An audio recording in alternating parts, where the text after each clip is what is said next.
Hey Pete, can I start with one on what happened on Park Avenue? I don't know if the players were talking about that much today, but have you thought much during your career about how NFL personnel could be targeted off the field, and did what happened at Park Avenue make you think differently about it? I actually haven't heard about that. Can you go?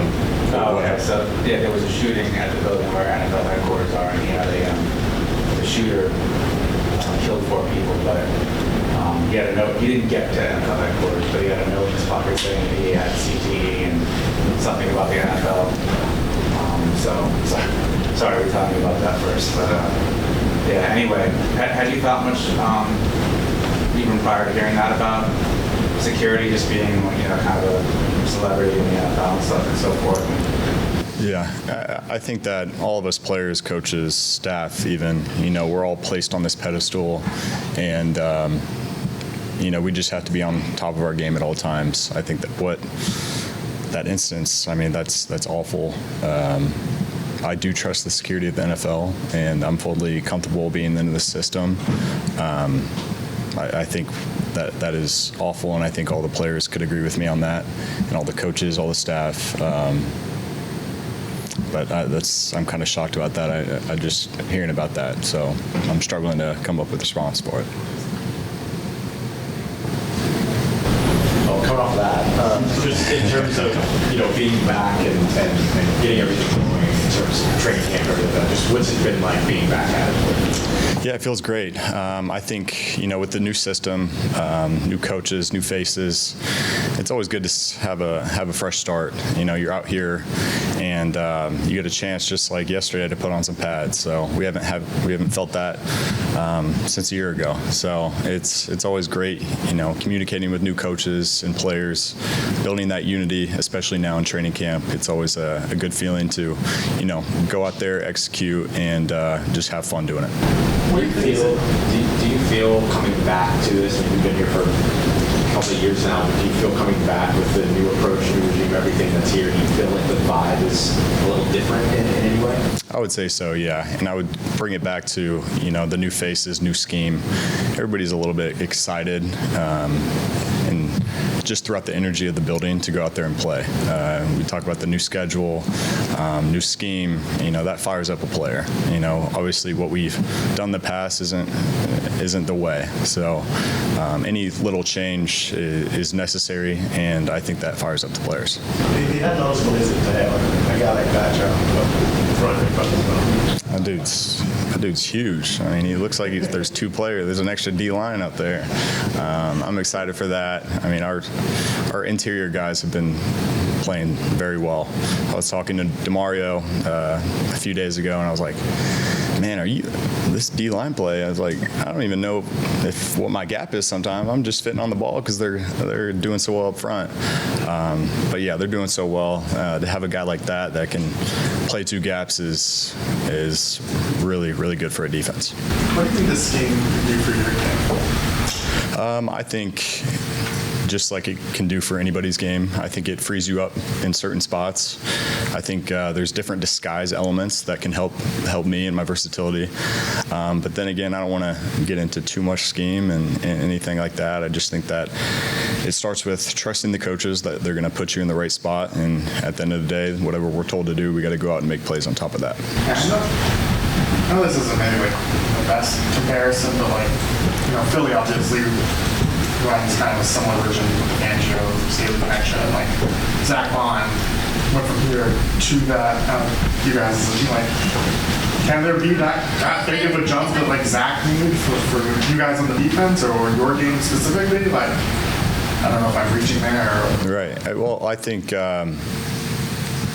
every player is different. I think that every player fits well in a certain scheme in a certain position in defense, and I think he was placed in a really good spot, and I think he executed with the guys that he had in front.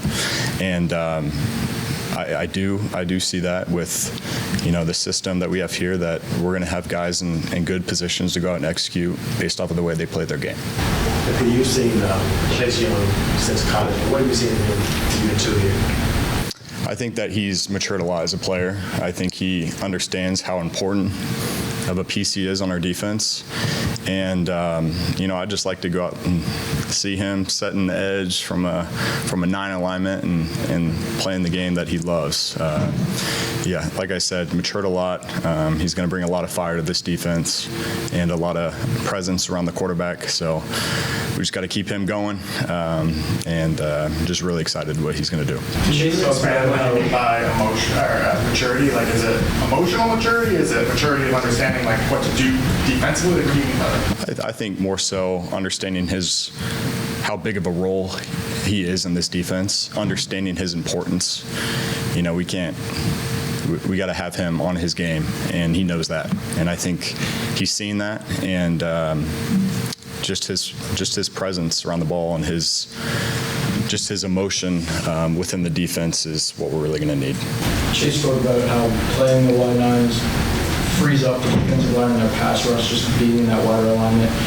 I'm sure there's maybe a nuanced answer situationally, but broadly speaking, what impact does that alignment have on the linebackers? I think it depends. I mean, we're getting into, sometimes we'll do a tight 9 out of different formations. I think that it gives him the ability to not think as much and being placed in certain alignments that could affect his game. He's really good off the edge, and with those bigger guys, those athletic guys, you don't want them to think a lot. You want them to react and make plays, and I think that's what that allows him to do. And I think being placed at that position, he's very comfortable in that spot. Justin Reed was speaking the other day about some of the decisions he gets to make kind of pre-snap and kind of quarterbacking the defense and things like that. Is that as unique as that sounds, or is that something that sort of exists in most defenses in your experience? I would say it depends on this defensive scheme. I would say in this one, for sure, linebackers and the D-line are relying on his call. And you always like to have a smart safety back there like Justin, so we're really looking forward to it. But yeah, sometimes some defenses, they start from the linebackers, some could be D-line, but, we rely on some safety communication. But obviously we love, the workload that Justin's given, and we're excited to, see it. To that point, how have you seen Julian kind of hop in and settle his role so quickly? I think that he's on the plane, gets off, and he's going to practice, and he's having to learn so fast right now. So we're just seeing a little bit of that right now, but he works hard. He's a smart player. I think that we're going to put him in the right place, but being here for so short, he's trying to pick up on the defense just like all of us are. So he's placed in an even spot of all of us. So we're going to continue throughout camp to see and watch the progress. But as far as right now, I'm sure he likes where he's at and how he's progressing in this scheme. But every defense has similarities. So when he was in Indy, I'm sure that it's probably pretty similar to some of the things he's going to do here. Pete, after the kind of performance of the run defense last year, we've seen some of the personnel moves that the team has made addressing that. But has that also been like an emphasis in meeting rooms and stuff like that, just kind of getting that turned around specifically? Yeah, and it hurts me to say, but we've always been a good run defense here. So last year, seeing the numbers, it still doesn't sit well with us. With any good defense, you got to be able to stop the run. That always has to be a given within any single year. So obviously, with the personnel and the scheme, I think that allows us to do that very well, and you can even see that in practice. But you got to be able to stop the run before you can open up anything on third down or bring in the extra packages. What do you make of trying to phrase this the right way? You only have one interception in your career, right? Is it just a matter of I'm going out there to do my job, and my job is not I'm not in the opportunity to make those plays, or what I was asking about scheme before, in person production, could you see those numbers going up in this scheme? I'm sorry, but I mean, yeah, that's hard. That's hard to say. You know, this scheme allows us, you know, to use vision, having heavy vision on the quarterback. So, you know, that could very well happen. You know, then again, it goes into the defense, the call, where's my responsibility? Am I doing this or that? So a lot of the times, you know, an interception could happen if on a mistake. So if the quarterback's making the right decision or not. So right place, right time type situation, but also making a great play. So, you know, it depends on the call, it depends on the situation.